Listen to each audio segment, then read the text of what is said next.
নমস্কার বন্ধুরা, তোমরা সবাই কেমন আছো? আমরা খুব ভালো আছি। আমার একটা নতুন ভিডিওতে তোমাদের সবাইকে স্বাগত। জামাই ষষ্ঠীর দিন তো আর বাপের বাড়ি যাওয়া সম্ভব নয়, তো বাপের বাড়ি না যেতে পারি, সাজতে পারি। তো এখানে দেখো, এই শাড়িটা আমি নিয়েছি মিশো থেকে। এটা 450 টাকার থেকেও কম দাম নিয়েছে, 420 টাকার মতো নিয়েছে। তারপরে এই ব্লাউজটা হলো আমার শাশুড়ি মায়ের। এই গয়নাগাটিগুলো আমার কাছে ছিল, আর চুলটা আমি বেঁধে নিয়েছি। আর এখানে মেকআপ আমি একদম হালকা করে করেছি। আর দেখো, আমি এই গয়নাগাটিগুলো পরে নিচ্ছি। শাড়ির রঙটা কেমন হয়েছে আমাকে জানাবে।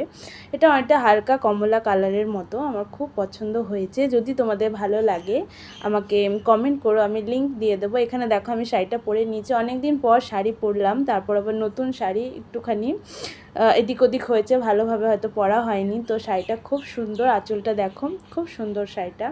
তো ভিডিওটা কেমন লাগছে জানিও। যদি ভালো লাগে লাইক, শেয়ার অ্যান্ড কমেন্ট করো। সবাই ভালো থেকো। টাটা।